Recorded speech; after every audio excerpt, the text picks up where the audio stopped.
Good morning, good morning India. Okay अच्छा बच्चे, हमने अब तक क्लास में क्या क्या कवर कर लिया था बताइए जरा। इंट्रोडक्शन में क्या क्या कवर कर लिया था? फॉर्मेशन, इनकॉर्पोरेशन, वेरी गुड, और एमओए। Very good. इनकॉर्पोरेशन तक हमारा हो गया। उसके बाद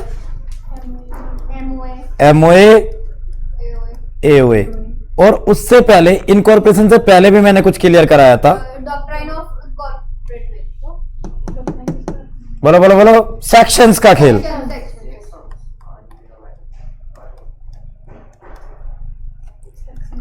जिसमें मैंने कहां से लेके कहां तक सेक्शन डिस्कस करे थे? 1 to 10। अब इसी परंपरा को आगे बढ़ाते हुए लास्ट क्लास में एमओए और एओए के ऊपर काफी डिस्कस हुआ था, केस स्टडीज डिस्कस हुई थी, कंटेंट डिस्कस हुआ था, सेक्शंस डिस्कस हुए थे। आज की क्लास में हम डिस्कस करेंगे डॉक्ट्राइन।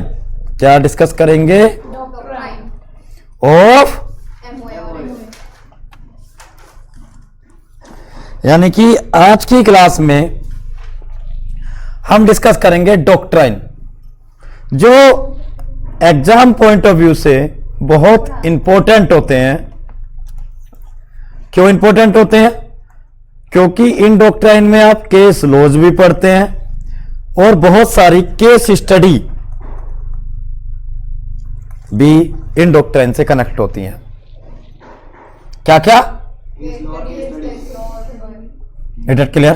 अगर मैं डॉक्ट्राइन की बात करूं, doctrine under companies act,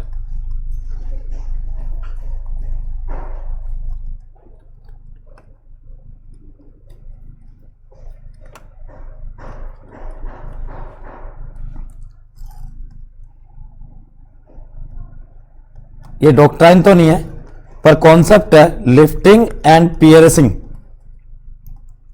of corporate veil. यहां आपको बहुत सारे केस लॉज पढ़ने को पड़ते हैं। दूसरा,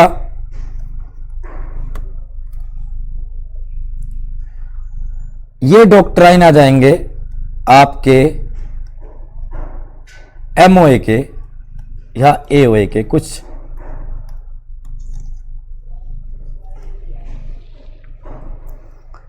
जिसमें आपका पहला डॉक्ट्राइन ऑफ कंस्ट्रक्टिव नोटिस। कौन सा notice?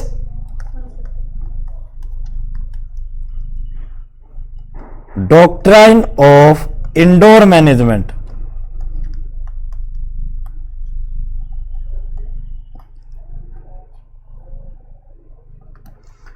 Doctrine of ultra virus.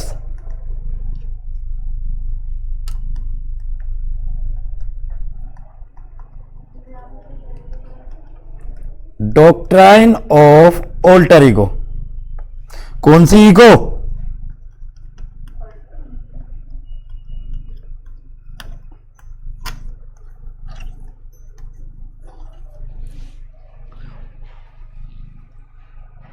पहला डॉक्ट्राइन कंस्ट्रक्टिव नोटिस। कौन सा नोटिस? दूसरा डॉक्ट्राइन, तीसरा अल्ट्रा वायरस, चौथा ऑल्टर ईगो।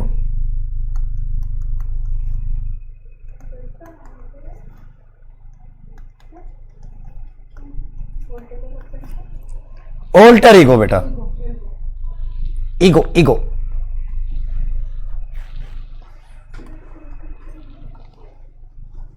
देखिए, ध्यान दीजिए, अगर आप इन पिक्चराइजेशन पर भी ध्यान दे रहे हैं तो काफी कुछ समझ सकते हैं। जैसे पहले मैं आपको कुछ कीवर्ड्स बता रहा हूं। अल्ट्रा वायरस का मतलब होता है बियॉन्ड द पावर। क्या मतलब होता है? कुछ याद हो? कुछ याद हो? ऐश्वर्या राय वाला केस याद आया? ऐश्वर्या रेलवे कैरेज वर्सेस रिचे, याद आया ना? तो कि अगर कोई भी काम एमओए से बाहर चला जाता है तो वो वॉइड हो जाता है। लास्ट क्लास में हमने ये चीज डिस्कस भी की थी, ठीक है। और वो अल्ट्रा वायरस हो जाता है। तो अल्ट्रा वायरस, अल्ट्रा का मतलब है बियॉन्ड, और वायरस का मतलब है पावर।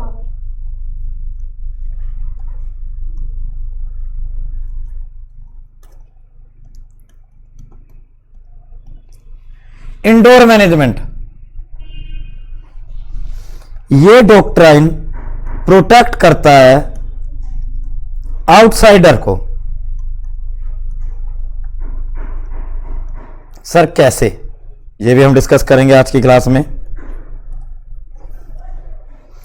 कंस्ट्रक्टिव नोटिस, ये डॉक्ट्राइन प्रोटेक्ट करता है कंपनी को। कैसे, ये भी हम डिस्कस करेंगे आज की क्लास में। ऑल्टर ईगो, एक न्यू कॉन्सेप्ट, न्यू डॉक्ट्राइन।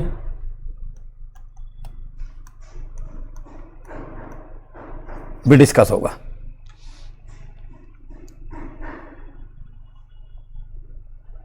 तो अगर आपसे कोई पूछे कि एमओए के कितने डॉक्ट्राइन है, तो 4 डॉक्ट्राइन है। How many doctrine? 4। Ultra vires, indoor management, constructive notice और ऑल्टर ईगो।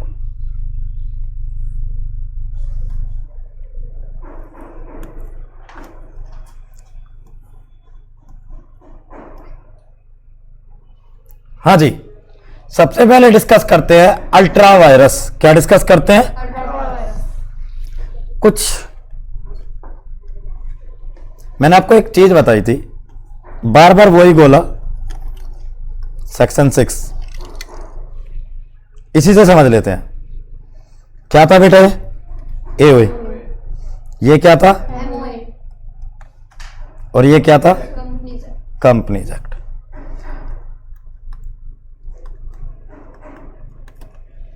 क्या कंपनी की पावर एंड ऑब्जेक्ट कहां लिखी रहती हैं? यानी कि अगर कंपनी का कोई भी काम किससे बाहर हो गया, MOA, यहां तक तो सही है। क्या हो गया? इतना तो सही है यहां तक, जब तक ये किसके अंदर है। MOA की। लेकिन अगर ये इतना बाहर हो गया, ये वाला पोर्शन, ये क्या हो जाएगा? या ये सारा काम ही वॉइड होगा? भी ये बताओ आप। तो उतना हो जाएगा, सब हो जाएगा, फिर तो सारा हो जाएगा। हाँ, सभी हो जाएगा, फिर कोई कॉन्ट्रैक्ट देखो, नहीं बचेगा। एक एक्ट है। क्या है? एक्ट है। तो एक्ट टूट तो सकता ही नहीं, सीवरेबल तो होता ही नहीं है। एक्ट का मतलब है काम। यहां पर एक्ट का मतलब कोई कानून नहीं है। तो simple point, any act which beyond MOA, beyond MOA is become क्या? Ultra vires. यानी कि बियॉन्ड पावर एंड बिकम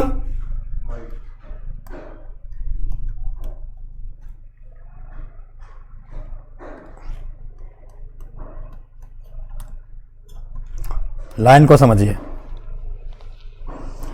कोई भी काम जो किससे बाहर है? एमओए से बाहर है, वो क्या हो गया? कंपनी अल्ट्रा वायरस हो गया और वॉइड हो गया।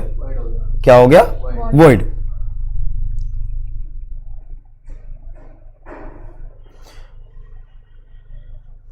मैं आपको 2 फिल इन द ब्लैंक्स देना चाहता हूं। Yes. Any act beyond MOA is fill in the blanks. Any act beyond companies act is, चलिए पहला, अल्ट्रावायलेट। Very good.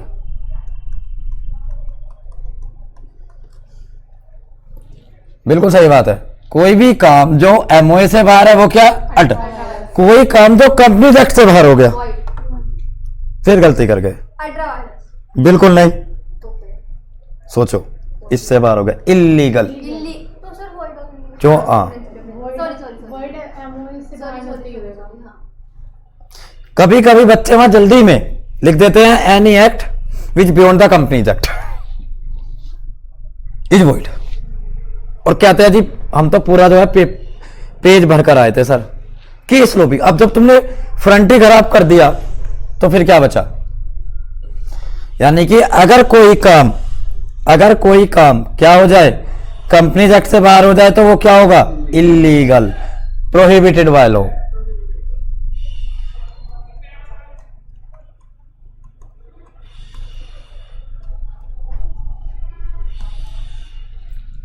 समझ में आया नहीं आया। तो इन सिंपल टर्म मैंने आपको कुछ नया एग्जांपल क्यों नहीं दिया, क्योंकि जब हमारे पास सेक्शन 6 का कंसेप्ट है, सेक्शन 6 अपने आप में मंत्रा है। क्या है अपने आप में कॉन्सेप्ट का मंत्रा। बहुत सारे कॉन्सेप्ट आप यहां से क्या कर सकते हो, समझ सकते हो। एमओए में बड़ा कौन है, एमओए।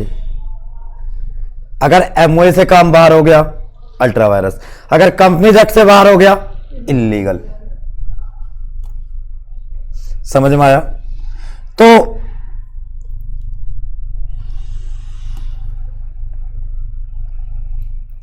देखिए जी, कितनी सिंपल लैंग्वेज मैंने लिखी हुई है बुक्स के अंदर, जरा ध्यान दें। इन द केस ऑफ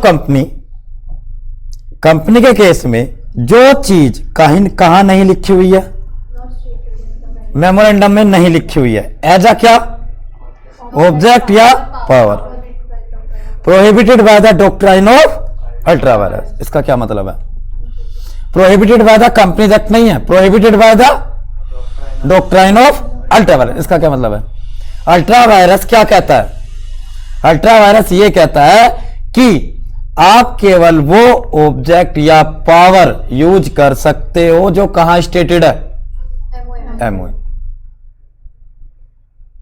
यानी कि इन अदर वर्ड एक कंपनी प्रोहिबिटेड होती है ऐसा काम करने से, ऐसा ऑब्जेक्ट करने से जो उसके किस में नहीं लिखा हुआ होता, एमओए। पॉइंट क्लियर हुआ। प्रोहिबिटेड बाय, समझ लें, प्रोहिबिटेड बाय कंपनीज एक्ट नहीं, prohibited by doctrine of ultra. और फिर भी तुमने कर दिया, माने नहीं, फिर भी तुमने कर दिया, तो वो क्या हो जाएगा, as a result an act which is ultra vires यानी कि beyond MOA is void and does not bind the company. यानी कि ये लाइन जो है ये इफेक्ट है किसका, अल्ट्रा वायरस। मतलब अगर अल्ट्रा वायरस होता है तो फिर वो वॉइड ही हो जाएगा, वॉइड हो जाता है और वो कंपनी को बाइंड नहीं करता। क्योंकि वॉइड का मतलब क्या है, देखो इस बात को समझना, बच्चे गलती करते हैं। मैं एक वर्ड लिख रहा हूं,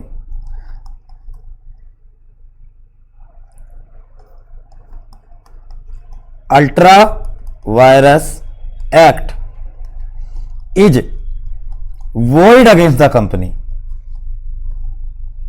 एग्री? इसका क्या मतलब है, वॉइड का मतलब क्या होता है, अनएनफोर्सेबल,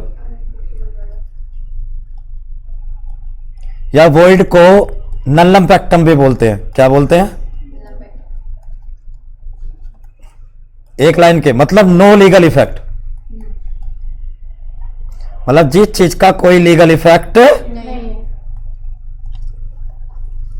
अनएनफोर्सेबल का क्या मतलब है, मान लीजिए कोई ऐसी ट्रांजैक्शन है जो वॉइड है, तो उसके लिए कंपनी बाइंड नहीं है, कंपनी के ऊपर वो चीज एनफोर्सेबल है नहीं है, नहीं है, अनएनफोर्सेबल है। क्या है इसका मतलब, उस ट्रांजैक्शन के लिए कौन लाइबल हो जाएगा, फिर डायरेक्टर बिकम पर्सनल लाइबल। कौन लाइबल हो जाएगा, तीसरा इफेक्ट, अल्ट्रा वायरस एक्ट क्या हो जाएगा, वॉइड हो जाएगा। क्या हो जाएगा, पहली बात। दूसरी बात, बताओ जल्दी दूसरी बात, कांट बाइंड द कंपनी, वो कंपनी को बाइंड करेगा नहीं करेगा। तीसरी बात,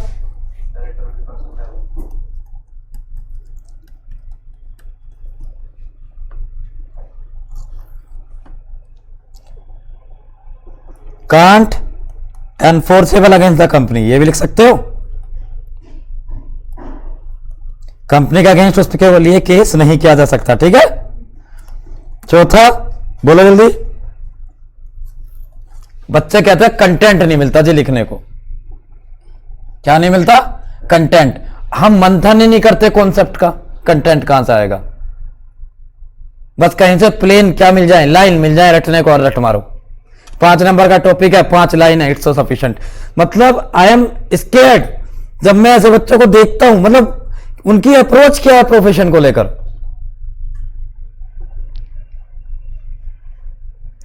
मतलब अगर आप प्रोफेशनल लाइन में, वो भी सीएस एग्जीक्यूटिव की लाइन में, वो भी लो जैसे सब्जेक्ट में भी, वो भी कंपनीज एक्ट में 5 नंबर बराबर 5 लाइन लेकर चल रहे हो, तो आप कैरियर को कैसे ग्रो करोगे? नंबर बराबर लाइन, कॉन्सेप्ट बराबर लाइन नहीं। क्या? तो पहली लाइन क्या है? Void against the company. पहला क्या हो जाएगा? वॉइड। दूसरा काइंड बाइंड द कंपनी। तीसरा can't enforceable.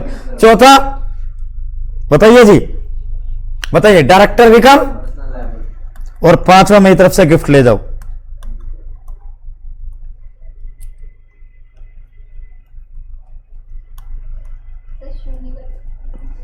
Can't be ratified. शू नहीं कर सकते, ये बात तो इसमें आ गई थी ना बेटा, एनफोर्सेबल वाले में। कांट बी रेक्टिफाइड या रेटिफाइड, अंतर क्या होता है रेक्टिफाइड और रेटिफाइड में? पहले मैं लिख दूं बच्चे, एक वर्ड होता है रेक्टिफाइड, एक वर्ड होता है ratified. These are not a same word. ये तो होता है सुधारना, और ये होता है किसी काम को बाद में आकर वैलिड करना। यानी कि क्या है, अगर कोई काम बाद में आके वॉइड है तो उसे पहले जाकर एक्स पोस्ट फैक्टो, पहले जाकर रेट्रोस्पेक्टिव इफेक्ट से वैलिड कर लो आप। तो अगर कोई काम एमओए से बाहर हो गया, क्या हो गया? तो क्या आप दोबारा एमओए से बाहर हो गया तो इसका मतलब क्या है? वॉइड हो गया। एमओए से बाहर बोले तो बियॉन्ड, बोले तो वॉइड। क्या आप इसे बाद में जाकर रेटिफाइड कर सकते हो और फिर रेटिफाइड करके वैलिड बना सकते हो? हाँ सर, एमओए को ठीक कर सकता है ना। हाँ जी, मैंने क्या बोला? नो रेटिफाइड नहीं हो सकता। और यही बात रिचे ने बोली थी केस में, एज पर ए रेलवे कैरिज वर्सेस रिचे। मजा आएगा। और जज ने पहले उसने बोला कि ये काम वॉइड नहीं है, जज ने कहा वॉइड है। फिर उसने कहा ठीक है वॉइड है, हम इसे अब क्या कर लेते हैं? रेटिफाइड कर लेते हैं। जज ने कहा ये भी नहीं कर सकता। और 2 डिसीजन निकले थे। कितने डिसीजन निकले थे? 2। कौन से केस में निकले थे? तो बताइए क्या किया जा सकता है, नहीं किया जा सकता? पहले ये बताइए।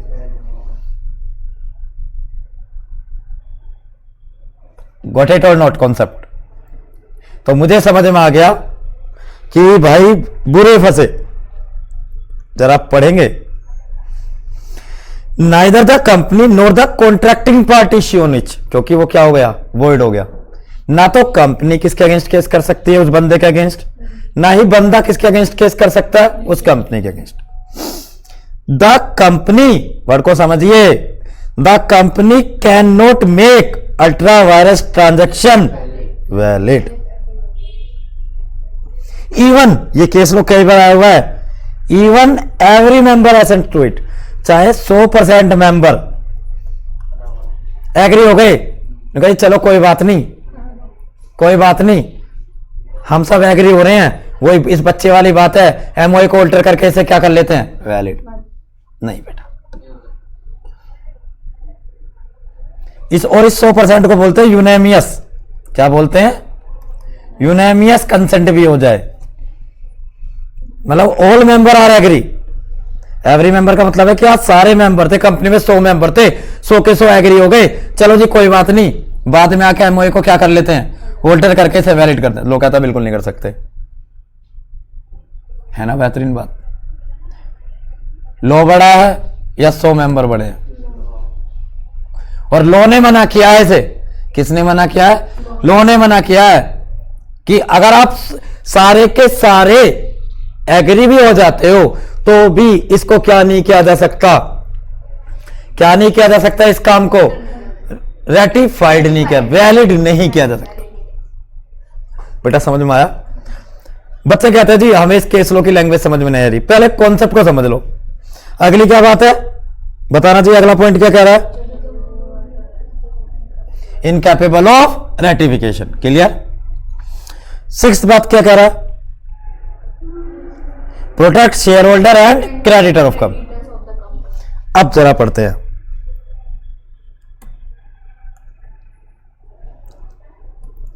If the act is ultra virus, if the act is of the director only, company से बाहर नहीं गया है, किससे बाहर गया है, the share holder can ratify it. इस जरा लाइन को समझना,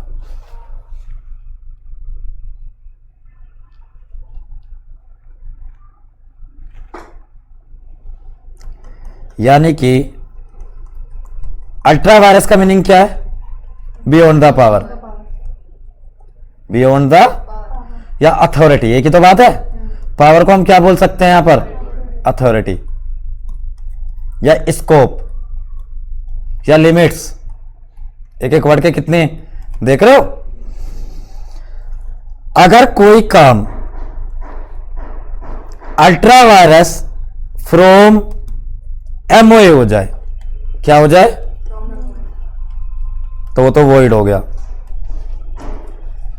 कांट बी रेटिफाइड हो गया। ये तो बात हमने अभी पढ़ ली। लेकिन अगर कोई काम अल्ट्रा वायरस फ्रॉम एओए हो जाए, मतलब क्या है, एओए से बाहर है बट एमओए के अंदर है।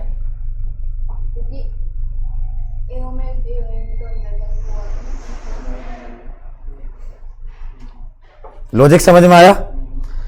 तो कैन बी रेटिफाइड, क्योंकि डायरेक्टर की पावर सारी कहां लिखी रहती हैं, वेरी गुड।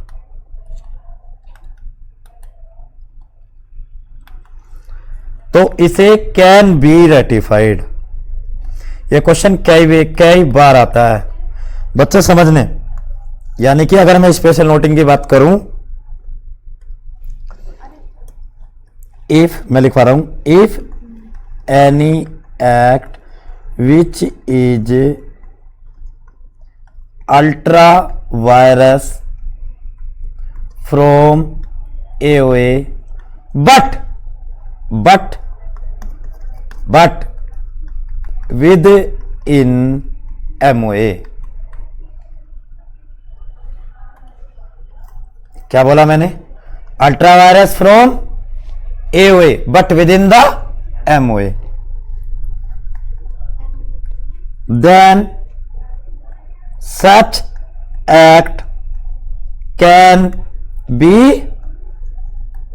ratified, but फिर बट लगा दिया, if any act which is, act का मतलब क्या है यहां पर, ट्रांजैक्शन। एक्ट का मतलब क्या है बेटा, कभी से कंपनीज एक्ट समझ लो। मतलब ट्रांजैक्शन मतलब वही ना, कॉन्ट्रैक्ट। हाँ कोई ट्रांजैक्शन था ना। If any act which is ultra virus from from MOA, then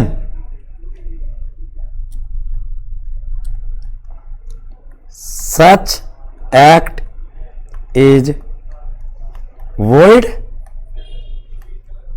and can't be ratified.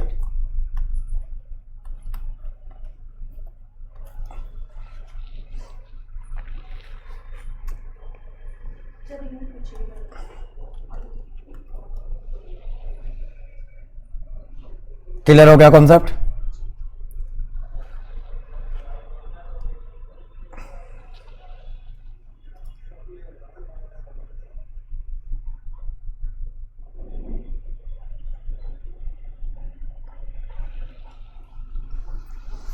अब जो यहां पर एक लैंडमार्क जजमेंट है इस केस को सपोर्ट करने के लिए। कैसा जजमेंट है बेटा? लैंडमार्क जजमेंट है।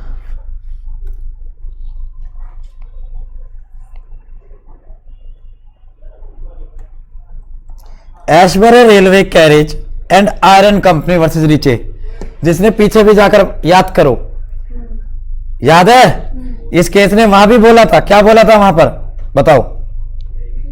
कि MOA define and confine power and object of company.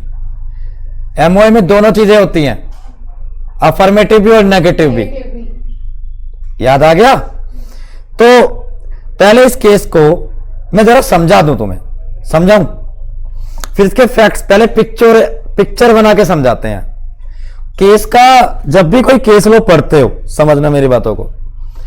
कुछ बच्चे कहते हैं जी केस लो कैसे याद करें, ये याद करने की चीज ही नहीं होती, तो समझने का खेल होता है। कुछ बच्चे कहते हैं जी केस लो कैसे याद करें। देखो बेटा, केस लो समझना, जब भी किसी केस लो को पढ़ने जा रहे हो, किसी भी को, तो सबसे पहले उसका एक बैकग्राउंड आपको क्लियर होना चाहिए, फिर उसके फैक्ट्स क्लियर होने चाहिए। क्या क्लियर होने चाहिए? फैक्ट्स। और फिर उसका डिसीजन क्लियर होना चाहिए।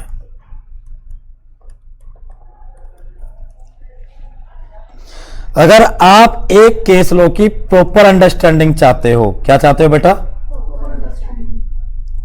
तो ये चीजें आपको प्रॉपरली क्लियर होनी चाहिए। क्या क्या? नंबर 1 उसका क्या? बैकग्राउंड। आपने देखा भी होगा कि मैंने आपको जो अब तक केस पढ़ाए हैं मोटे मोटे, मैक्यूरा वाला केस पढ़ाया तुम्हें। एक मैं केस और आपको बताऊंगा, ली एयर फार्मिंग का केस है, उसका बैकग्राउंड। सारे बैकग्राउंड हमें भी नहीं पता थे। हमारे सामने सबसे पहले क्या है? केस लो के नाम आए, फिर हमने उन पर फैक्ट्स तो हमने उसमें पढ़ ही लिए, वो तो जनरली नोट्स में मिल ही जाते हैं। हमें क्या सर्च करने होते हैं? उनके बैकग्राउंड। ये मैं केस लॉ की बात बता रहा हूं, जो डिसाइडेड केस लॉज होते हैं, क्योंकि डिसीजन किस केस में निकलेगा? डिसाइडेड केस लॉ में निकलेगा ना बेटा। जो हेल्ड एक्ट करके लिखा जाता है, क्या करके लिखा जाता है?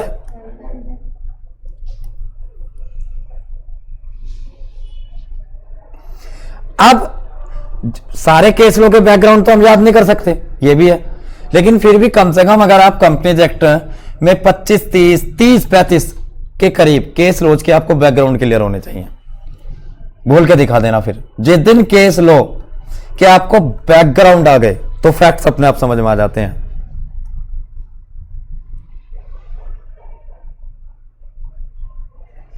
और वो चीज कुछ बच्चे कहते हैं जी हम भूल गए।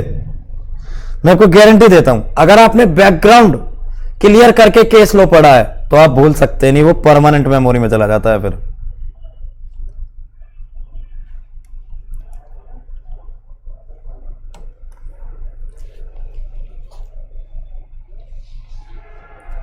बात को समझ रहे हो ना? हम क्यों नहीं भूलते भाई? क्योंकि हमने उसका क्या क्लियर किया है? दिमाग तो आप में और हम में सब में बराबर ही है। तो बैकग्राउंड कर, मैं आपको एक टैक्ट दे रहा हूं। ये क्या दे रहा हूं बेटा? एक।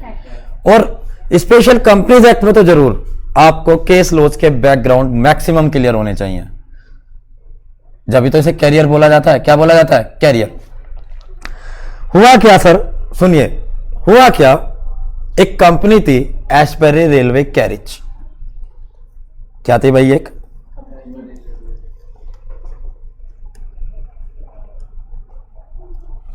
कंपनी का नाम क्या था? Ashbery railway carriage.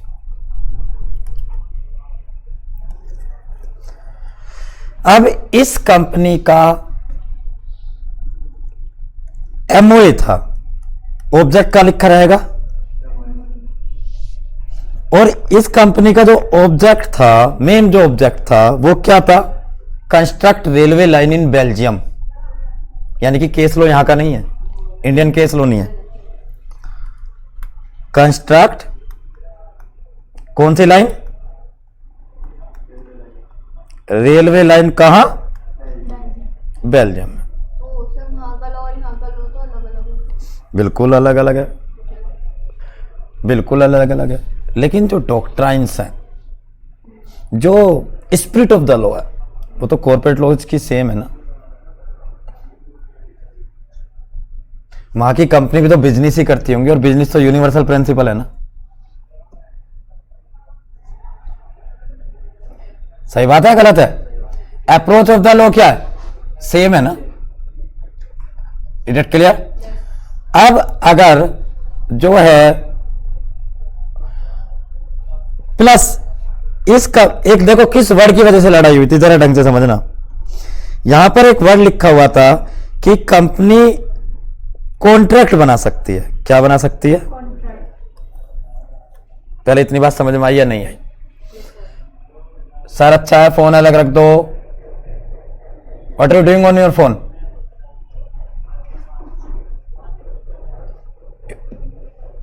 हमसे भी ज्यादा बिजी हो गए भाई आप तो। या फोन की बीमारी का जब तक एक बार ना देखो तो चैन सेटिस्फैक्शन नहीं निकल कर आता। सर कुछ इम्पोर्टेंट होता है। अच्छा, ओ इंपॉर्टेंट, सॉरी, इट रख लिया। तो कंपनी ये रिचे आया। कौन आया बेटा? रिचे आया। अब रिचे ने इस कंपनी को क्या दे दिया? लोन दे दिया। बस क्या दे दिया भाई? लोन। कंपनी ने कहा मैं इसकी रीपेमेंट नहीं कर रही, रिफ्यूज टू रीपेमेंट कर दिया। क्या कर दिया? क्यों सर? जब लोन दिया था तो वापस तो देना चाहिए था।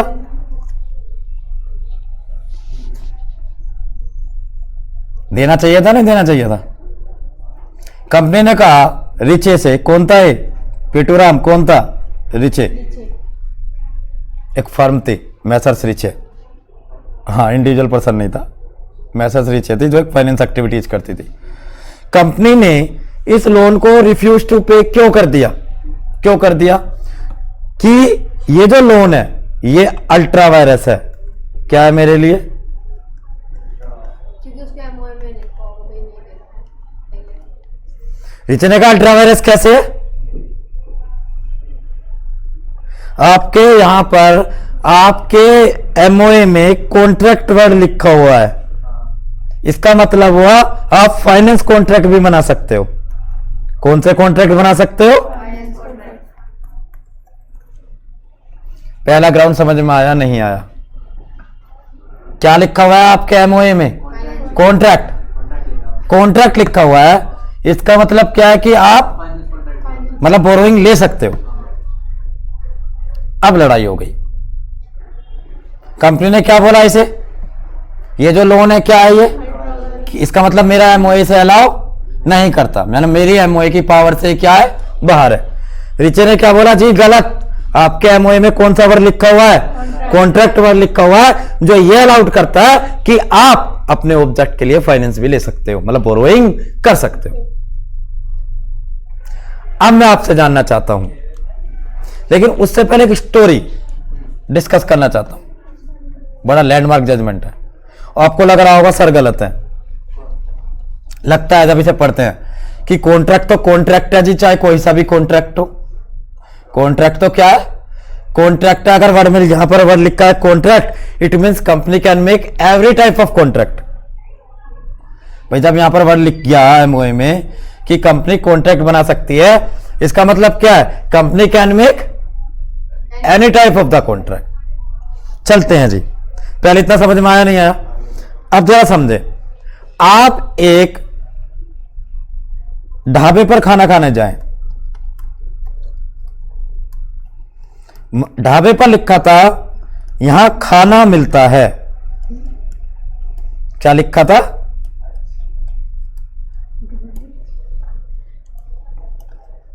खाने का मतलब क्या है यहां पर? जिसे जर्नल क्लोज में क्या आता है? खाने की जर्नल क्लोज में दाल रोटी, ये सब, पराठे भी नहीं आते, दाल रोटी सब्जी, हाँ सब्जी वगैरह। तुम कहने गई मुझे तो चाउमीन चाहिए, क्या चाहिए? चाउमीन चाहिए, या साउथ इंडियन डोसा चाहिए। नो डाउट वो भी खाना है, पर क्या वो खाने की जनरल क्लोज एक्ट में आता है या स्पेसिफिक में आता है? तो ढाबे वाले ने क्या बोला? सॉरी। क्या बोला? Sorry, I am really sorry. कहां जाइए? कहा जी? रेस्टोरेंट में जाइए और पूछ कर जाइए कि वहां पर चाउमीन मिलती है, क्योंकि चाउमीन खाने की कौन सी क्लोज में आती है? परफेक्ट। पहले बताइए समझ में आया नहीं आया? अब जरा फिर चलते हैं ऐशबरे रेलवे कैरिज की तरफ, ऐशबरे रेलवे कैरिज की तरफ चलते हैं, कॉन्ट्रैक्टर वर्ड को लेकर चलते हैं। इट इज ए इंटरप्रिटेशन, इसे इंटरप्रिटेशन बोलते हैं। It clear? समझ रहे हो मेरी बातों को? तो कभी कभी बड़ा इंटरप्रिटेशन ध्यान रखने की जरूरत होती है। एक बार मैं एक उसमें जा रहा था, चैप्टर पे जो है क्लासेस देने के लिए, आईसीएसआई के चैप्टर पे क्लासेस देने के लिए मैं गया, और मुझसे पूछा कि चलो आज आपसे क्वेश्चन डिस्कस करूंगा मैं इंटरप्रिटेशन को लेकर, कि इंटरप्रिटेशन हमारे करियर में कहां से लेकर कहां तक जाता है। बड़ा मजेदार टॉपिक है वो, ठीक है। खैर फिलहाल हम केस पर ही आते हैं। नहीं, थोड़ा सा इंटरेस्ट आने दो। क्या लिखा हुआ था? एशबरे रेलवे कैरिज जो कंपनी थी उसके एमओए में क्या लिखा हुआ था? तो यहां पर कॉन्ट्रैक्ट का मतलब आप जर्नली लोगे, इंटरप्रिटेट इसे जर्नली करोगे, स्पेसिफिकली करोगे? जर्नल का मतलब है appointment of mechanical and engineer, क्योंकि उसका काम क्या था? जर्नल हम ऑब्जेक्ट को लेकर ही तो पढ़ेंगे। और उसने क्या ले लिया? लोन। क्या दे दिया उसने?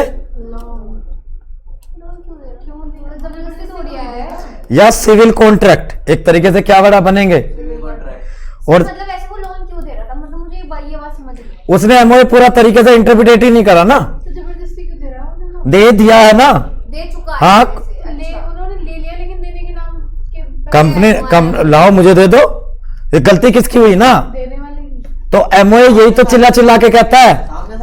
हाँ, एमओए चिल्ला चिल्ला के यही तो कहता है, चिल्ला चिल्ला के क्या कहता है एमओए? कि किससे कहता है? चिल्ला चिल्ला के। यही बात समझना बेटा, बिल्कुल नहीं मैडम। सामने वाले दो चीजों से, सामने वाला कौन कौन हो सकता है? एक तो मेंबर और एक क्रेडिटर। इनसे चिल्ला चिल्ला के यही तो कहता है, मेंबरों से ये कहता है कि रीड मी, मुझे पढ़ लो, रीड मी, रीड मी मुझे पढ़ लो, क्या in true and original sense. जब तो जो बड़े बड़े बैंक्स कंपनीज को लोन देते हैं, पहले कंपनी सेक्रेटरी से उसका पूरा इंटरप्रिटेशन करवा लेते हैं एमओए का, कि दें या लोन ना दें, क्योंकि कौन सा डॉक्टर बैठा हुआ है? Ultra vires. तो जब उसने लोन दिया तब कंपनी ने खुद से मना नहीं करेगी? क्यों करेगी भाई मना? तुम मुझे 1 करोड़ रुपए दे सकते हो, दे दो, मना क्यों करूं? ऐसा भी है। तो सही है, ले लो। मना क्यों करूं? हुआ है बट सर कॉन्ट्रैक्ट तो वहां भी बना होगा ना जब उन्होंने लोन दिया होगा। अल्ट्रा वायरस का इफेक्ट किस पर आएगा? कंपनी फंसेगी या बाहर वाला क्रिएटर फंसेगा? प्रॉब्लम किसके लिए क्रिएट होंगी इस डॉक्ट्राइन की? क्योंकि कंपनी के लिए, कंपनी के तो अगेंस्ट वॉइड है। कंपनी के लिए तो कोई प्रॉब्लम नहीं है ना बेटा।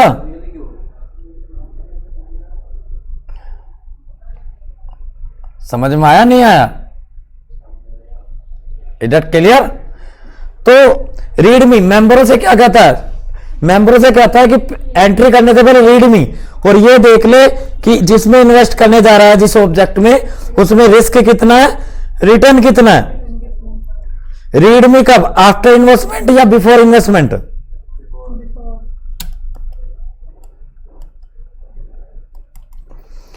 क्रेडिटर से क्या कहता है? Readme before contract. क्या देख ले कि जिस कॉन्ट्रैक्ट को बना रहा है वो कॉन्ट्रैक्चुअल पावर कंपनी के पास है या नहीं। आया समझ में? पहले समझ में आया? इसे बोलते हैं एमओए का रीडमी कॉन्सेप्ट। मैं बोलता हूं, ये मैंने एक ट्रिक बना रखी है। क्या बना रखी है? इसे एमओए का ऑब्जेक्ट भी बोलते हैं, पेपर में आ जाता है। The object of the MOA is two fold. क्या बोलते हैं? The object of MOA is one fold, two fold. Two fold का मतलब क्या है? क्या मतलब है टू फोल्ड का? दो लोगों के लिए। जैसे मैं आपसे कहूं ये रुमाल है, ये रुमाल है, ठीक है बेटा, ये रुमाल है। पहली फोल्ड किसके लिए? मेंबर के लिए। कि देख ले जहां इन्वेस्ट करने जा रहा है उसमें रिस्क और रिटर्न कितना है। कल को मुझसे मत कहना।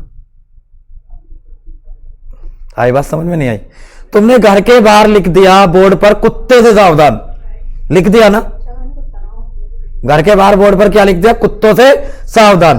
किसी बंदे ने वो नहीं पढ़ा और घर में आ गया, कुत्ते ने खा लिया, तो हम क्या हमला है रिस्पॉन्सिबल? नहीं, क्योंकि घर के बाहर बोर्ड पे क्या लिख रखा था? वो चिल्ला चिल्ला के क्या बोलता है? रीडमी। वो तो बाहर बोर्ड लगा रहता है। बेटा देखो, अगर कोई अनपढ़ भी हुआ, आजकल के तो पढ़े लिखे अनपढ़ों से बेवकूफ हैं, अगर कोई अनपढ़ भी हुआ तो उसके लिए हम सीएसीएस वाले बैठे तो हैं, हम तो पढ़ वाले पैसे दे दे।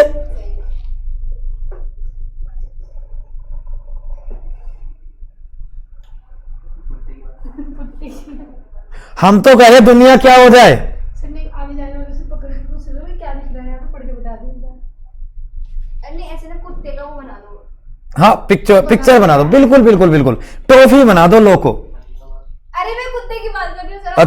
अच्छा कुत्ते को, कुत्ते वाले एग्जाम। अच्छा उसमें मगर कभी लो में भी ऐसा करा दें। अगर इस लड़की ने पार्लियामेंट में सजेशन दे दिया ना तो लोगों को इतना इजी बना देंगे कि हर कोई पढ़ ले। हम तो आ गए किस में खतरे में। अरे अपने प्रोफेशन को बचाओ, पार्लियामेंट से कहो कि लोगों को हार्ड बनाए। हम मरेंगे भूखे भी। आई बात समझ में? देखो समझो मेरी बातों को, टेक्निकली समझो, ट्रिक समझो। हर प्रोफेशनल क्या चाहता है कि उसका प्रोफेशन बढ़े। एम्बुलेंस ड्राइवर ये चाहता है बीमार ज्यादा हूं, डॉक्टर ये चाहता है बीमार ज्यादा हूं, जब तो उसका धंधा चलेगा। हम कंप्लायंस वाले हैं, लो वाले हैं, हम ये कहते हैं लो इतना ईजी ना होगा हर कोई समझ ले। खैर, वन फोल्ड किसके लिए? मेंबर के लिए। दूसरी फोल्ड किसके लिए? अब नहीं, अब तीसरी फोल्ड जेब के लिए। तीसरी फोल्ड जेब के लिए। Is that clear for you? अब चलिए, बहुत इंटरेस्टिंग केस लो है, मैं पहले से सोच कर आया था, लेकिन हां इतनी जल्दी टेक्निकली समझ में नहीं आता जब तक कि इसे इलोबरेट ना किया जाए।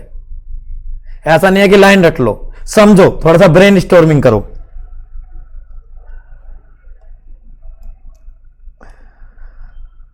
रेस्टोरेंट, चाउमीन सब बन गई। अब दूसरी बात आई, रिचे ने कहा चलो मैं मान लेता हूं ये वॉइड हो गया। कंपनी के मेंबरों से रिचे ने सेटिंग करी कि तुम सारे एग्री हो जाओ, फिर तो कंपनी को माननी पड़ेगी ना। नहीं अभी तो बताया था आपने। हाँ वो वहीं आ रहा हूं। तो रिचे ने दूसरी बात रख दी कि ठीक है अल्ट्रा वायरस है, ठीक है मैं मानता हूं ये मेरा फाइनेंस कॉन्ट्रैक्ट क्या हो गया, वॉइड हो गया, एग्री कर रहा हूं। चलो मेरी एक बात मान लो, इसे कंपनी के 100% मेंबर, कितने मेंबर, अगर रेटिफाइड कर लें, क्या कर लें बेटा, क्या कर लें, जज ने बोला ना ना ना, जज तो ना को चिपका गया मुंह पे। रिचे तेरी तो हर बात को, हर कंटेंशन को मैं क्या बोलूंगा, ना, कांट बी रेटिफाइड, क्योंकि किससे बाहर है, एमओए से।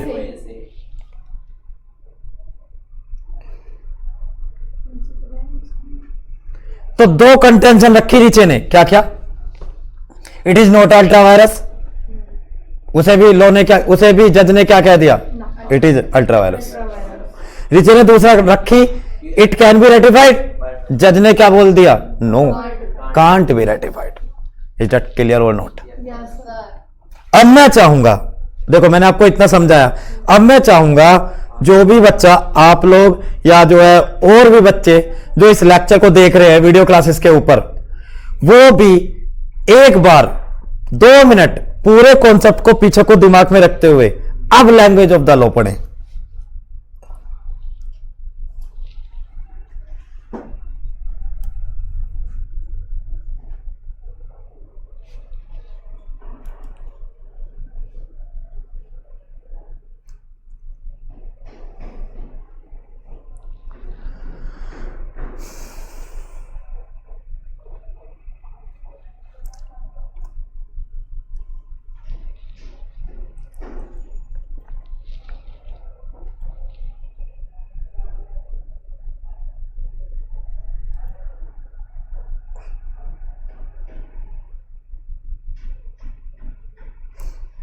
और इस पूरे लैंग्वेज की सबसे अच्छी लाइन, इस पूरे कॉन्सेप्ट की सबसे अच्छी लाइन मुझे जो लगती है, वो चाउमीन और वो वाली कहानी बताई थी ना, वो वाला जो एग्जांपल दिया था मैंने आप लोगों को, ये वाली लगती है बेटा, ये वाली। The term general contract was interpreted to indicate as making generality of such contract as are connected with the of mechanical engineer, not whereas finance is a specific activity.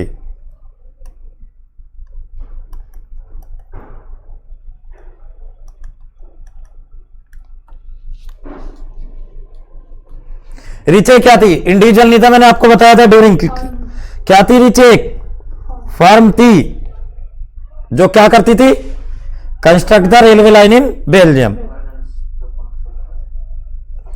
रिचे बोट ने ऑन सब्सिक्वेंट रिप्यूडिएशन, इसका क्या मतलब है, company ने क्या कर दिया, refuse to making the payment. मैं इजी लैंग्वेज भी लिखवा रहा हूं साथ के साथ, क्या कर दिया कंपनी ने, to make the repayment of loan.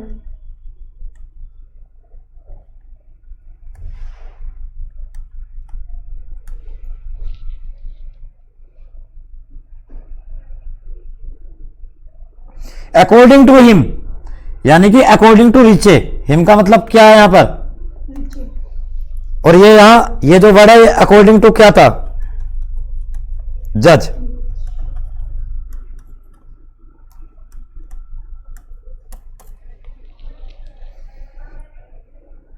उसने क्या बोला, according to him the word general contractor, क्या बोला बेटा, ध्यान दें, company law on rocks, according to him the word general contractor in the object clause gave power to the company to enter into a such a contract and therefore it is a within the, उससे पहले यही तो जोर लगाया कि ये जी ultra vires नहीं है, क्या नहीं है, चलो ठीक है। फिर रिचे ने बोला चलो ठीक है, मोर से भी को चलो ऐसा मान भी लेते हैं, तो चलो इसे क्या कर दो आप, मेजोरिटी से रेटिफाइड कर दो, मतलब 75% से करा लो, जज ने बोला तू 75% की बात कर रहा है। 100% मैं तो कह रहा हूं कि यूनानिमस भी आ जाए, ईच एंड एवरी मेंबर भी हो जाए, जब भी ये रेटिफाइड नहीं होने का। Have any doubt? No sir. Clear? Yes sir. हाँ सर, अब कोई डाउट? नो। तो आप ढाबे पे जाकर चाउमीन मत मांगना, क्योंकि as per the general clause act food include as per the general interpretation of the food. Mummy मुझे भूख लगी है, मम्मी मुझे भूख लगी है, एक वर्ड समझिए, मम्मी मुझे भूख लगी है, तो मम्मी नो डाउट दूध देगी, 2 मिनट में मैगी बना के दे देगी। मम्मी मुझे भूख लगी है, मुझे डोसा चाहिए था, तो डोसा एक स्पेशल रिक्वेस्ट पे चलती है, डोसे वाली भूख अलग होती है, तो डोसे वाली जो भूख होती है वो अलग होती है। ओके, क्रेविंग अलग होती है, वो मोर वाली। आया समझ में? नहीं आया? भूख वाली अलग होती है, डोसे वाली अलग। Is that clear? तो ये इंटरप्रिटेशन का खेल होता है। एक बार एक बच्चे ने, जो मैं आपको बता रहा था, 5 मिनट लेते हैं इंटरप्रिटेशन को लेकर थोड़ा सा, कि मैंने आपको बताया कि मैं क्लास देने गया था चैप्टर्स पे, तो बच्चे ने क्वेश्चन पूछा, सर मैंने आज तक बहुत पढ़ा है कि एमओए डिफाइन करता है पावर को और ऑब्जेक्ट को। ये तो मैंने मिल गया, मुझे ये वर्ड तो मिल गया कि डिफाइन वर्ड तो मुझे मिल गया कि बार एमओए की किस क्लोज में है। कन्फाइन वर्ड नहीं मिला कि लिमिट लगाता है। कन्फाइन का मतलब क्या है? लिमिट लगाना किसके ऊपर? यार ये पॉजिटिव एक्शन हो गया। कैसा एक्शन हो गया है? पॉजिटिव। अफर्मेटिव तरीके से समझ लो। हाँ। क्या हो गया है? अफर्मेटिव हो गया। और ये कौन सा हो गया? नेगेटिव हो गया, यानी कि लिमिट लगा रहा है। ये मुझे कहीं नहीं मिला। मैंने प्रैक्टिकली भी बहुत पूछा लोगों से, ये नहीं मिला सर। और केस कहता है, आज तक पढ़ते हुए आ रहे हैं हम लोग को, प्रैक्टिकली जब मैं मोए को देखती हूं तो ये तो मुझे मिलता है। ये कहा है? देखो बेटा, आज एक बात समझना, define itself come with the word only.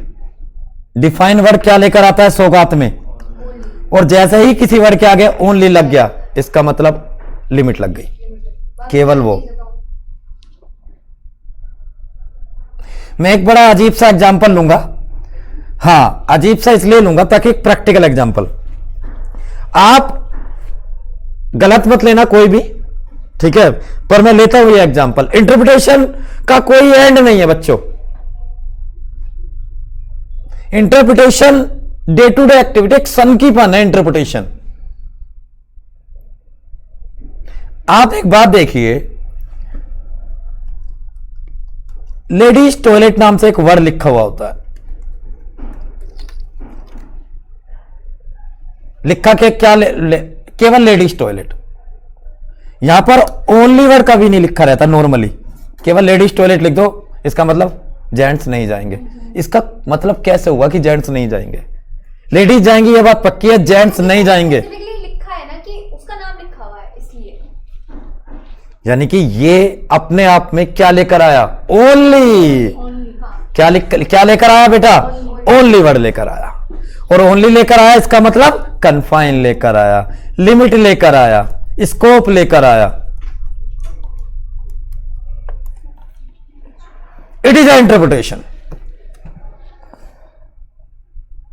Is that clear?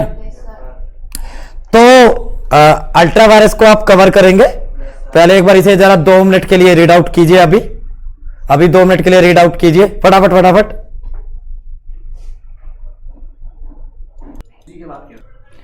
तो बच्चों, इसमें जो चीजें, अब अल्ट्रा वायरस से कभी कभी एक क्वेश्चन यहां से भी बेटा एग्जामिनर जो है लगा देता है कि वो पूरे अल्ट्रा वायरस को नहीं पूछता, पूरे अल्ट्रा वायरस को नहीं पूछेगा, चाहता उसका इफेक्ट पूछ लेगा, या ये पूछ लेगा कि जो एग्रीड पार्टी है वो क्या रेमेडी ले सकती है। मतलब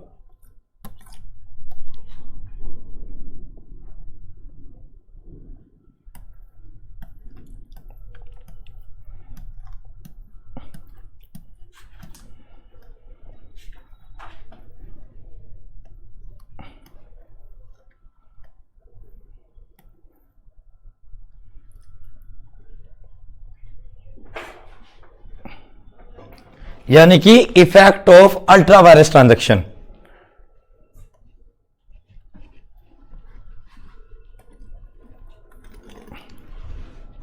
अल्ट्रा वायरस ट्रांजैक्शन के इफेक्ट क्या है? तो कुछ चीजें तो हमें पहले से पता चल गई कि वो वॉइड एब इनिशियो होते हैं। क्या होते हैं बेटा?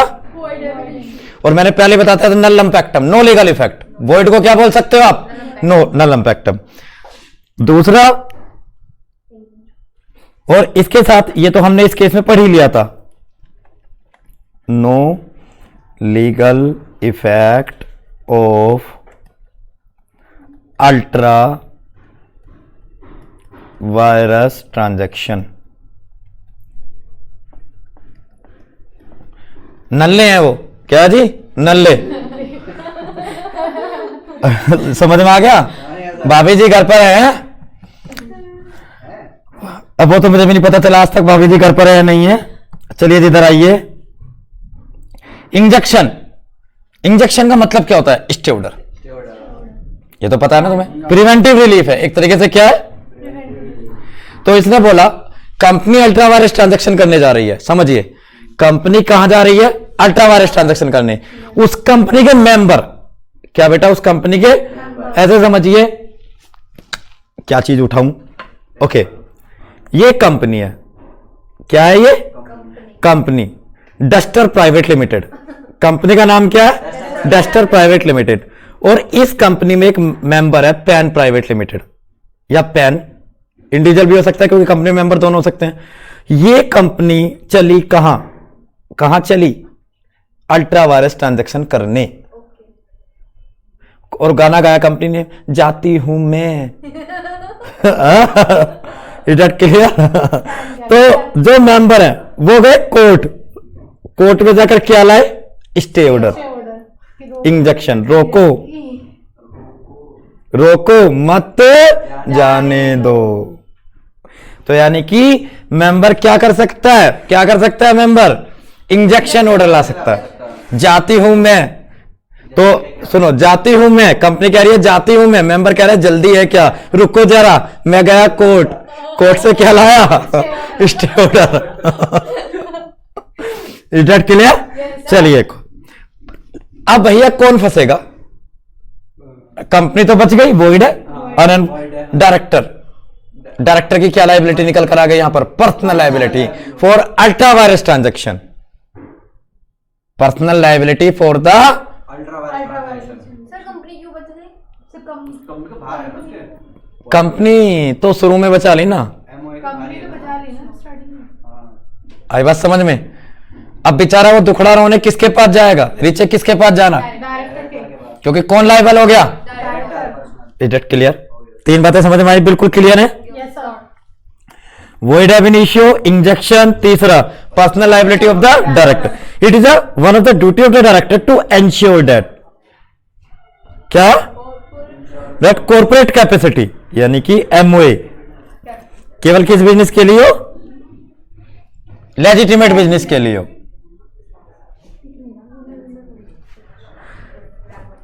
तो भैया उसके वो एंश्योर करेगा क्योंकि कानून ने ऑब्लिगेशन किसके ऊपर फिक्स कर दी?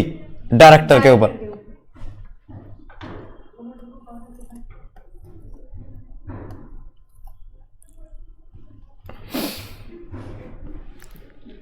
और क्या बोला कि the activity of the company is to be align with the, alignment को समझिए, यानी कि अलाइनमेंट जानते हो? गाड़ी में होता है ये वर्ड यूज, अलाइनमेंट कराएं अपनी गाड़ी का। किसका अलाइनमेंट कराएं? अपनी गाड़ी का। मतलब सारे पहिए एक अलाइनमेंट में होने चाहिए, सिस्टम में होने चाहिए, जब ये गाड़ी प्रॉपर चलती है, प्रॉपर एवरेज देती है। ठीक है? इसने क्या बोला कि जो कंपनी की ट्रांजैक्शन है, क्या है जो कंपनी के बेटा ट्रांजैक्शन है, वो एमओए के किस में होनी चाहिए? अलाइनमेंट में, यानी कि उससे बाहर नहीं जानी चाहिए। Is it clear? अब ultra vires borrowing, where the company money has been used for ultra virus to acquire some property, the company right over such property is held secure and the company will be the right party to protect the property। तो कितनी मजे की बात है। Company ने क्या करा? रिचे के लोन को उसी एग्जांपल में ले लो, रिचे के अल्ट्रा वायरस बोरोइंग थी, उससे कोई बिल्डिंग खरीद ली, तो वो बिल्डिंग किसकी मानी जाएगी, रिचे की या कंपनी की? रिचे तो बाहर खड़ा हो देखा, देखो मेरे पैसे से बनी बिल्डिंग है पर मेरी नहीं है। लॉजिक समझ में आया? बिल्डिंग किसके पैसे से थी? रिचे के पैसे से। लेकिन क्या बिल्डिंग कंपनी की मानी जाएगी या रिचे की मानी जाएगी? कंपनी की। Have any doubt? No.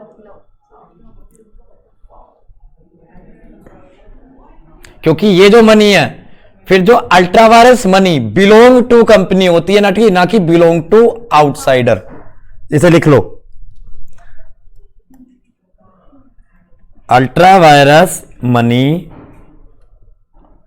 Belong to company.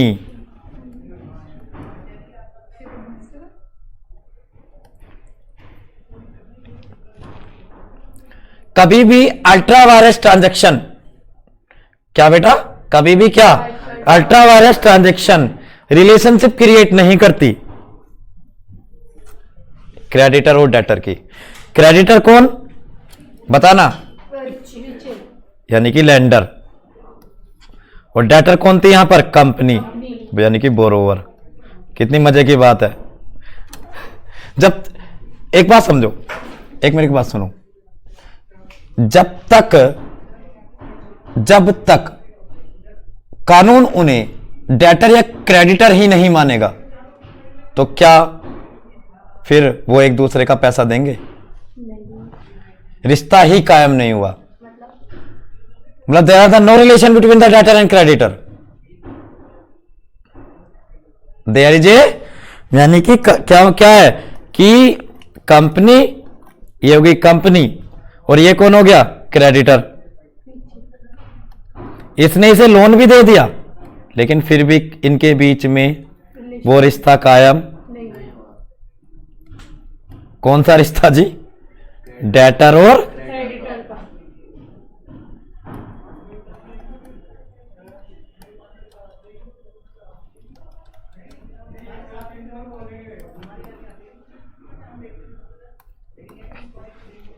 याद रहेगा। और जब रिश्ता ही कायम नहीं हुआ, तो क्या फिर कंपनी से रिपे करेगी? नो।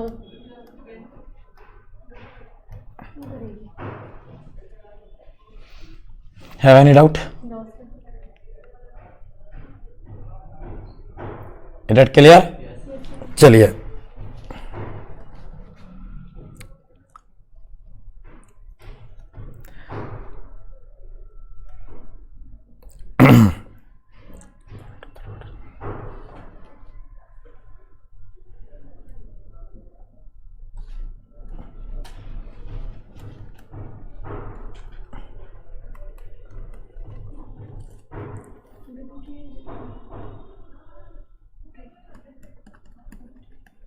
इफेक्ट कितने बता दिए सचिन सर ने?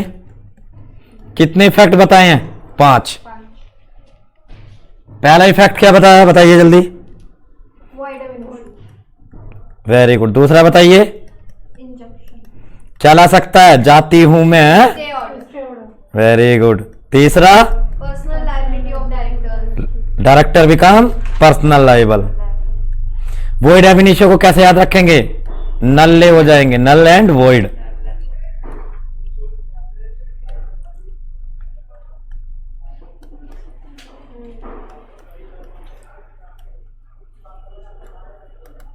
चौथा क्या था जी, ultra vires money belong to company.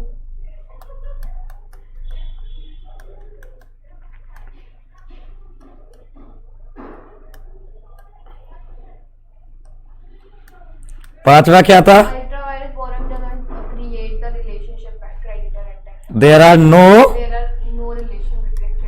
There are no relation between relation of debtor and creditor।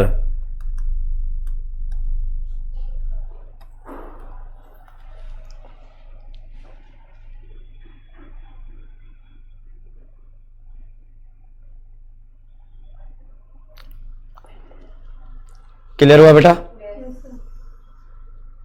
अब राइट ऑफ पार्टी,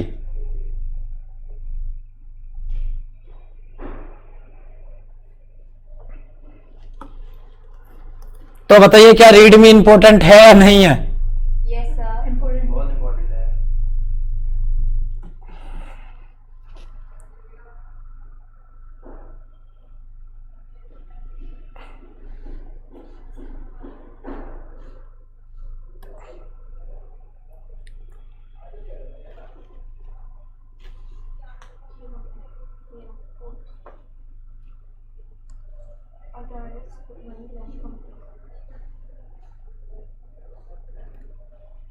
हो गया बेटा? एक minute.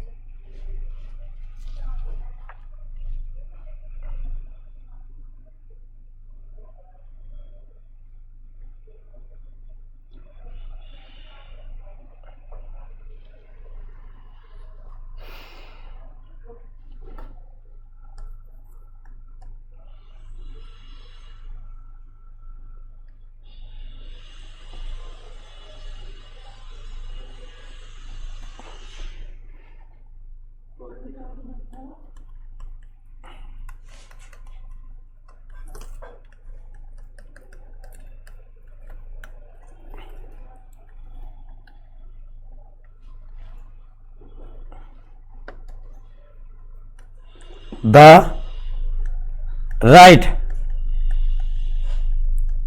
of party in respect of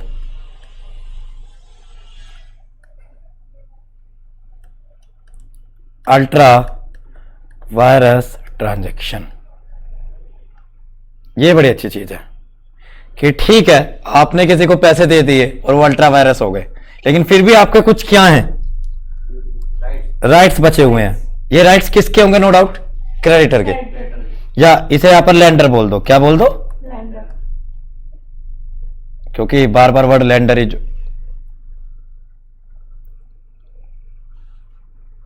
तो एग्जाम में आराम से समझना कि पूछा क्या गया है।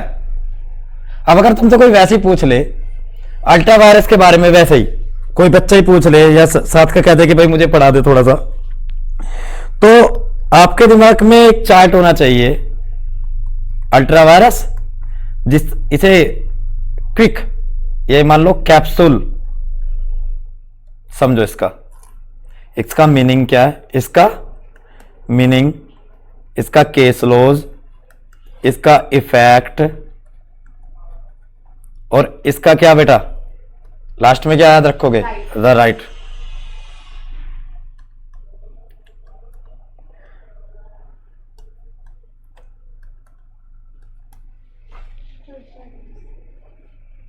Meaning beyond the power, case law as per railway carriage, effect 5।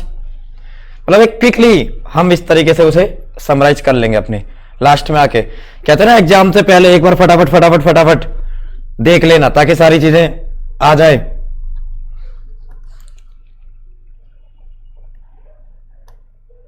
देखिए जी, कॉन्सेप्ट का नाम क्या है? The right of third party in respect of ultra vires transaction. तो देखिए जी, लिखिए फटाफट जल्दी, 4 राइट है यहां पर भी।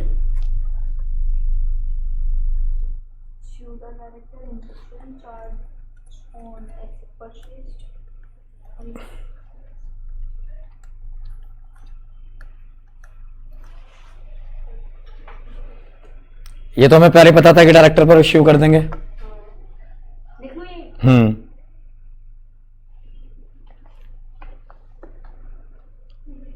और बुक में पूरा एक चार्ट बनाया हुआ है, एक पिक्चोरियल वो दिया हुआ है रिप्रेजेंटेशन।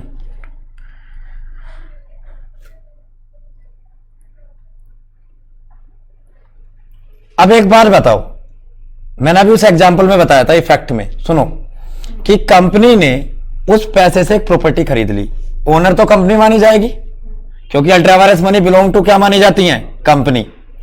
लेकिन जो क्रेडिटर है उसका सबसे पहला चार्ज माना जाता है उसके ऊपर, मतलब क्लेम। फॉर एग्जाम्पल कल को उस प्रॉपर्टी को लेकर कोई डिस्प्यूट हो जाता है कंपनी का किसी अदर के साथ, तो जिसके पैसे से वो बनी थी अच्छा, उसका सबसे पहला क्लेम, फर्स्ट चार्ज उसका माना जाएगा। फिर मतलब सर उसको वैसे तो लो मत, और कोई हाँ। है तो उसको आप कर दो, ये तो गलत बात गलत नहीं, सही बात है, कम से कम कुछ तो छोड़ दिया उसके लिए। ये तो कहीं तो मिल ही जाएगा। लॉजिकली समझ रहे हो? Charge on assets purchase. एक चीज है सबरोगेशन। कोई बता सकता है सबरोगेशन क्या होता है? एक वर्ड है सबरोगेशन, वैसे बता दो। चलो मैं एक आइडिया देता हूं आपको, पढ़ा हुआ वर्ड है वैसे आपका, सुनना। एक एता, एक बीता और एक सीता। समझ लो बेटा, इस कंसेप्ट को समझ लो। एक क्रेडिटर था, बी डेटर था और सी ने गारंटी ले रखी थी। सबरोगेशन का मीनिंग बता रहा हूं। वैसे भी बोल सकता था मैं सबरोगेशन के राइट होते हैं, लेकिन फिर भी थोड़ा सा सीख लो, सीख सकते हैं, क्या टाइम में दिक्कत है। इसने इसे लोन दिया, ये अनेबल टू पे हो गया, तो क्या करना पड़ता है फिर गारंटी कॉन्ट्रैक्ट में? बताओ। तो उससे लेंगे ना, सी से निकलवाएंगे। यही हो गया। अब ये किससे लेगा बाद में? सी। बी से। यानी कि सी ने किसके जूते में कदम रख दिया? बी के। यानी कि क्या बन गया? सी। बाद में आकर पहले after payment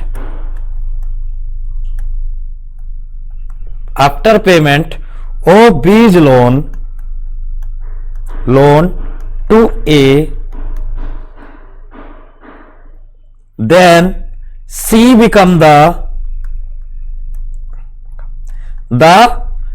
creditor of B.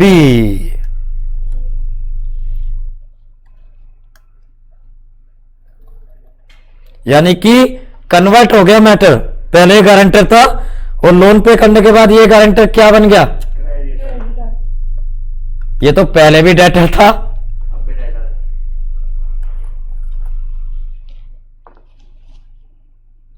It is called subrogation. तो कोई इंजेक्शन वर्ड आपको तुम्हें समझ में आ गया? जाती हूं मैं, रुक जा, जा रहा मैं, गया कोर्ट, वो इंजेक्शन हो गया। तो ये जो वर्ड है बाद में, अब मान लो इन्हें बच्चा रटने की भी कोशिश करे तो कहां तक करे, क्योंकि अब इनके पीछे छोड़ेंगे ही नहीं। ये तो अब लॉ की ये जनरल लैंग्वेज बन चुकी है, तो आप समझना शुरू कर दे तो ज्यादा बेटर है। सबरोगेशन भी समझ में आया कि मान लो आपने किसी के डेट पे कर दिए हैं, तो अब आप उसके क्या बन गए? क्रेडिटर बन गए।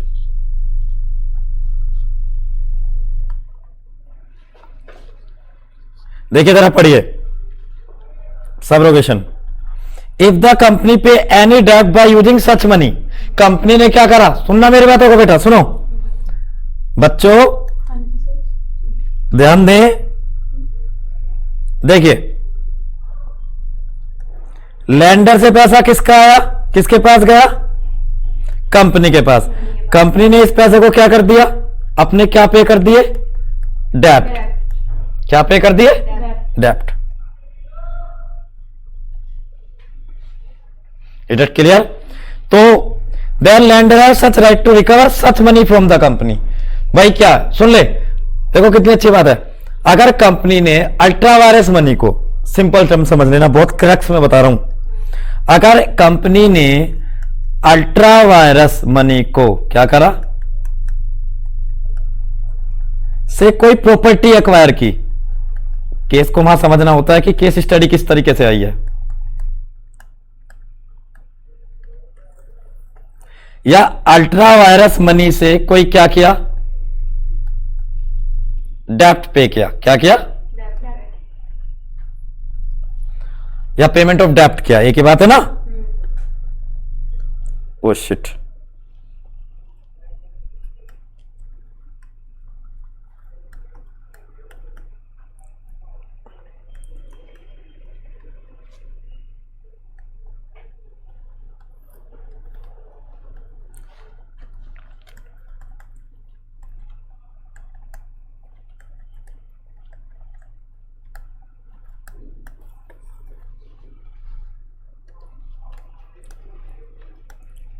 इससे याद रहेगा आपको।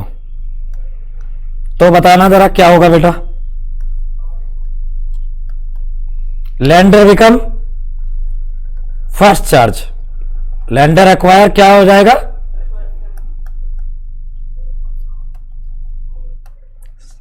Sorry first charge, charge holder. और अगर पेमेंट ऑफ डेप्ट हुआ हो तो the lender the right of subrogation. समझ में आया नहीं आया? लेकिन ये जो प्रॉपर्टी है जो एक्वायर की है, ये प्रॉपर्टी बिलोंग टू किसके मानी जाएगी? Belong to company. ये ऊपर इफेक्ट में था। हाँ ठीक है। जो प्रॉपर्टी एक्वायर है वो प्रॉपर्टी कंपनी की है, लेकिन लैंडर क्या बन गया? First charge holder. Redact clear? Charge holder का मतलब क्या है कि उस पर अगर कोई पहला क्लेम माना जाएगा, पहला क्लेम माना जाएगा तो किसका माना जाएगा? जैसे हाँ बिल्कुल, पहले मैं तुम्हें चार्ज का भी मीनिंग समझा देता हूं। चार्ज का मीनिंग क्या होता है, आप वैसे आगे पढ़ोगे अभी इस चैप्टर को, मोर्गेज प्लेज। चार्ज का मीनिंग क्या होता है कि जब एक कंपनी एक बैंक से लोन लेती है, किससे लोन लेती है? तो एक प्रॉपर्टी को चार्ज कराती है, जो भी उसकी प्रॉपर्टी होती है उस पर क्या क्रिएट होता है? बैंक का क्या क्रिएट होता है? चार्ज। चार्ज एक जनरल वर्ड है, वो in the form of mortgage, in the form of mortgage, pledge या हाइपोथेटिकेशन के रूप में क्रिएट होता है।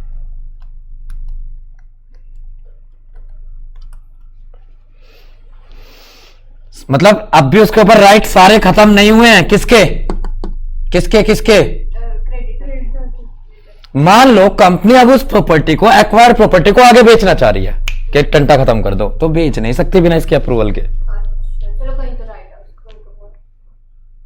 अब आया पूरा समझ में? जैसे अगर आपने बैंक के अपनी कोई चीज मोर्गेज कर रखी है और आप उसे बेचना चाहते हो तो पहले किससे? बैंक से पूछते हो ना। क्यों? क्योंकि चार्ज होल्डर कौन है उस प्रॉपर्टी के रेस्पेक्ट में? बैंक। क्योंकि आपने क्या ले रखा है उस प्रॉपर्टी पर? लोन। अब आया समझ में? समझ में आया? यानी कि अगर कंपनी ने उस प्रॉपर्टी को, जो प्रॉपर्टी कहां से आई थी?